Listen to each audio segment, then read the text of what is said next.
New York Congresswoman Nicole Malliotakis. So after Donald Trump and Secretary Duffy said they'd end congestion pricing, Governor Hochul responded with, "We'll see you in court." I mean, come on, Congresswoman.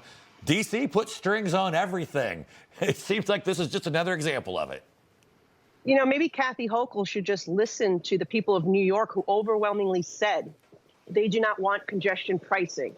You know, 65% of New Yorkers said they did not want this tax, that this was unfair to the residents that I represent in the outer boroughs who now have to pay an additional toll to drive into the city center in the city in which they live. And this is significant, what President Trump did, not just for New York, but the entire nation, because New York was first here, the first in the nation. However, other cities were considering doing the same thing. And so what President Trump did by reversing the rubber stamp of President Biden that allowed this to go forward without even a full and thorough environmental impact statement is I think, incredible. And I'm very thankful to the president for stepping in. You know, I first spoke to him about this in May, and he had repeatedly told me that if he won the election, that he would reverse Biden's decision.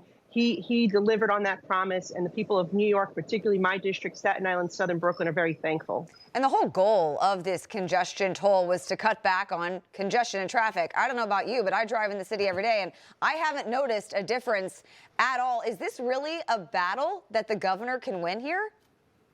Well, the governor is touting a single digit, like about 7% reduction in traffic. The problem is that this has shifted the traffic and the pollution and the congestion to outside of that zone, to the outer boroughs, to mostly, by the way, minority communities. So where are these environmental justice warriors who were claiming that they wanted to protect minority communities from pollution? That's not what happened here. And so there was no thought behind this. It wasn't like they were actually thinking, how do we proportionately shift traffic around the city to make it less cumbersome for people to drive into Manhattan? This was literally a cash grab. And you know what we need at the MTA?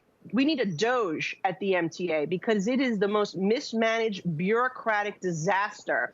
It has more debt than the majority of states in this country. And it is a very poorly managed entity where projects are billions of dollars over budget, years over schedule. And Kathy Hochul allows it to continue. And instead of fixing it, instead of doing what the president is doing with Doge on the federal level to find the waste, the fraud, and the abuse and make it a more efficient entity for the taxpayers, she wants to hit the taxpayer in the head with another toll. And it is wrong, costing thousands of dollars. And think about the first responders, the nurses, the people, restaurant workers who have to go in at all sorts of odd hours. They don't feel comfortable riding the subway system because Kathy Hochul has made it less safe with her ridiculous pro-crime policies. Yeah, I think something like this, along with immigration, is definitely going to play a role in, I think, many people in New York, New Jersey, actually continuing the shift over to the red side. So, but yesterday, I think another thing that's going to add to it, a federal judge questioned a top DOJ official